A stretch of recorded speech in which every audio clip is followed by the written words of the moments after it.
હાલો friends, આજે આપણે બનાવીશું વધેલી રોટલીનું ચૂરમું। રોટલી તો બધાના ઘરમાં ઠંડી વધતી જ હોય છે, તો એ રોટલી આપણે ફેંકવાની નથી, તેમાંથી આજે બનાવીશું ચૂરમું।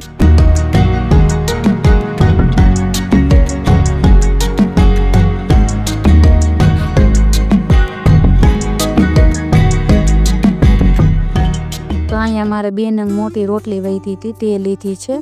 તમે કોઈ પણ વધેલી રોટલી લઈ શકો, પણ ઠંડી લેવાની। તો આ રીતના આને તોડીને એકદમ હાથેથી ઝીણું ચૂરમું કરી લઈશું।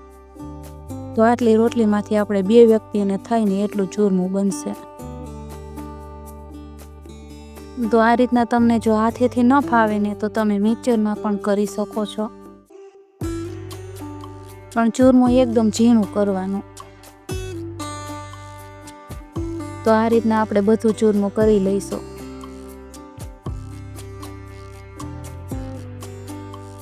તો આ ચૂરમું આપણું બધું તૈયાર થઈ ગયું છે।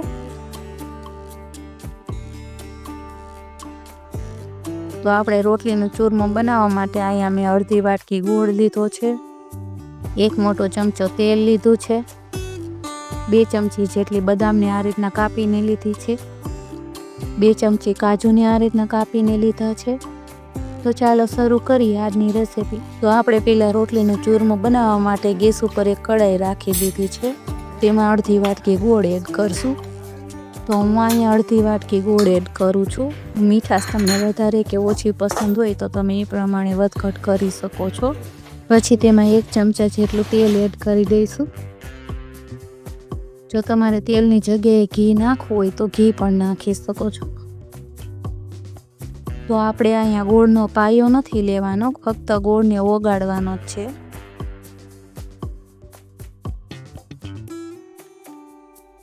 તો આ રીતના ગોળ ઓગળી અને બબસ થાય તે પછી આપણે તેમાં તૈયાર કરેલું ચૂરમું એડ કરી દઈશું।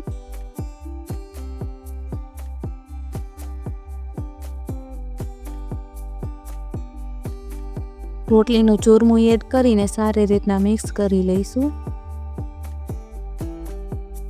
જ્યારે તમને કંઈ ગળ્યું ખાવાનું મન થાય કે પછી ચૂરમાના લાડુ ખાવાનું મન થાય ત્યારે તમે આ ચૂરમું બનાવીને ખાઈ શકો છો।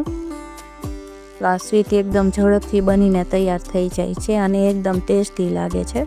શિયાળામાં તો ખાસ આ ચૂરમું રોટલી વધારે બનાવી શકાય।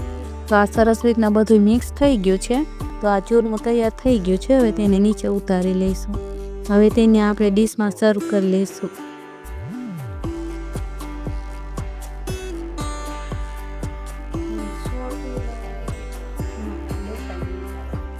તેની ઉપર કાપેલી બદામ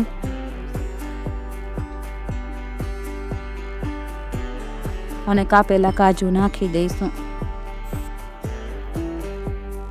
તો તૈયાર છે આપણું વધેલી રોટલીનું ચૂરમું। આ રેસીપી કેવી લાગી કમેન્ટ કરીને તમે જરૂર જણાવજો। જો રેસીપી સારી લાગી હોય તો વિડીયોને લાઈક કરજો અને વધારેમાં વધારે શેર કરજો અને ચેનલને સબસ્ક્રાઈબ કરીને બેલ આઇકનનું બટન દબાવી દેજો। ફરી મળીએ એક નવા વિડીયો સાથે। Thank you for watching.